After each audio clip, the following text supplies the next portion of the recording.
Can I get you to reflect where you are? Thinking about the climate and the culture that we're living in right now. This weekend, there was an assassination attempt on a presidential candidate. The dissension, the division, being suspicious of one another. Others who don't believe like us, who don't vote like us, who have different theology, different fears. We seem to be hesitant to hang out with, to be with those who challenge us, those who want to change us. We don't want to listen. Or maybe you feel alone, not knowing who will welcome you just as you are, uncertain where you belong anymore. Maybe just feeling you are in a place where you are uncertain, that it's not who we are. It's not easy to be with one another, is it?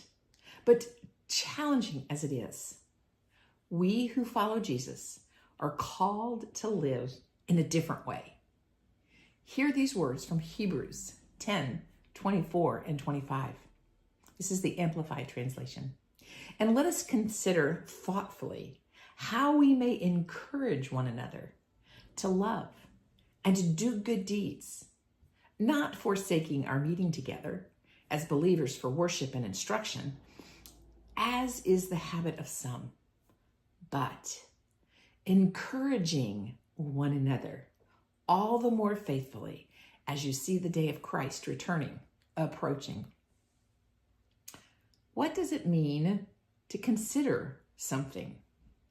If you look in the dictionary, consider is said to think carefully about something, typically before making a decision. Think about and be drawn toward a certain course of action, or regard someone or something as having a specified quality, or to take something into account when making an assessment or a judgment. So, all things considered, taking everything into account. So, all things considered, I think I've done it right. That's what we often think. So let's consider how we live among one another, how we relate to one another, how we share life together. We are to encourage one another. And encouragement says it's the action of giving someone support, confidence, hope, the act of trying to stimulate the development of an activity, a state, or a belief. What a responsibility. What a connection, a commitment. What healthy intentionality. To move toward encouraging one another, towards love, good deeds, helping each other out, to stir one another in a good, not an unhealthy way. Hebrews 10:24 and 25 in the New International Reader's Version says this: let us consider how we can stir up one another to love.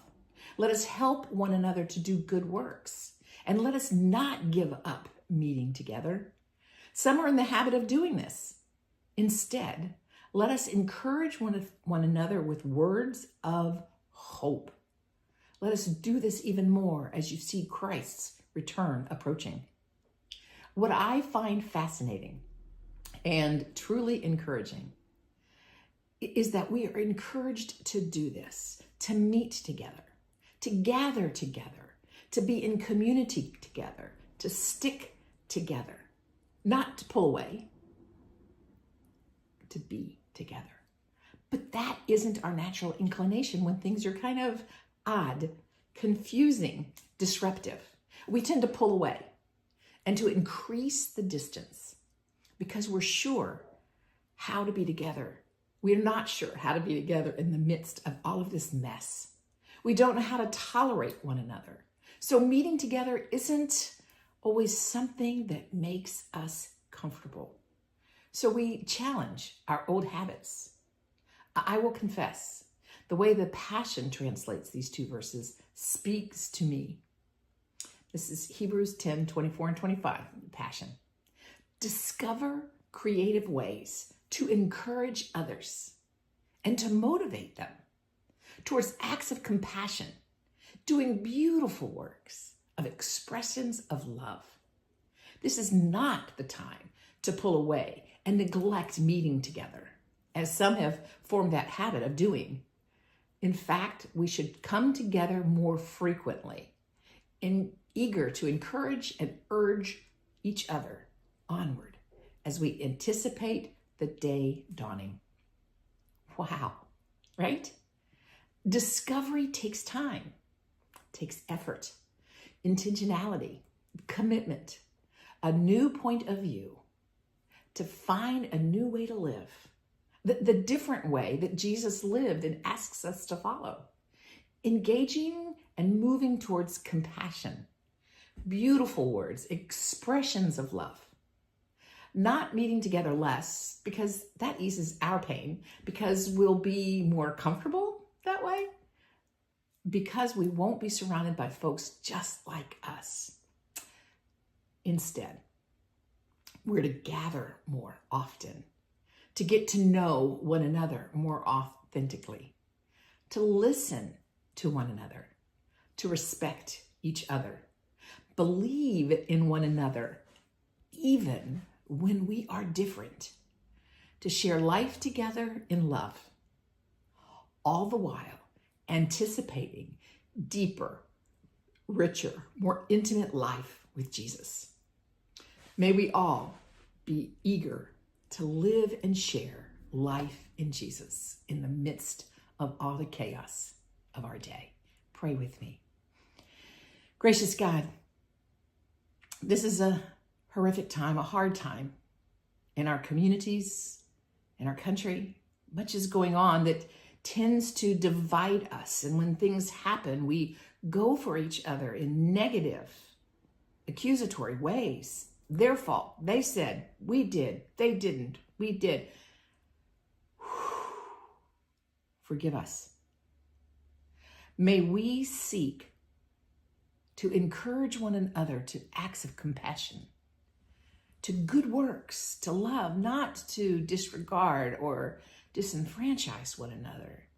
Words that cause people to be alarmed, feel like they're backed into a corner, feel like they need to come out fighting, not fighting words, but words of care and compassion that would allow us to meet together, to have conversation, to encourage us to walk like Jesus walked, to love the way Jesus loved, to be with and to one another as Jesus was with each of his kids, to abide in Jesus as he encourages us even now. Give us wisdom. Give us grace. And may we be found to be encouragers of a healthy, loving, gracious, forgiving way in Jesus. Amen. Kathy, now I invite you to remind us of a prayer practice that will allow us to take a breath in the midst of the chaos so that we can reorient ourselves to encouragement. Thank you, my friend.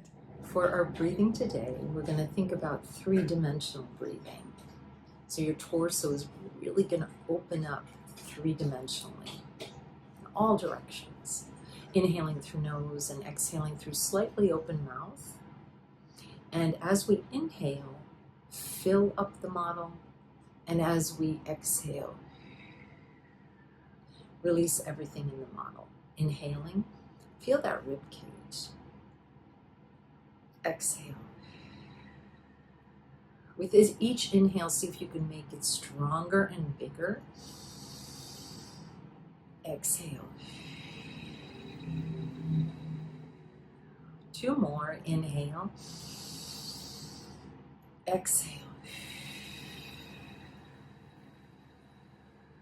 And 1 more.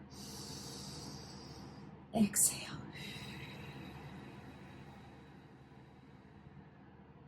Allow yourself just to bring yourself gently back to your own breathing pattern. Thanks for breathing with me.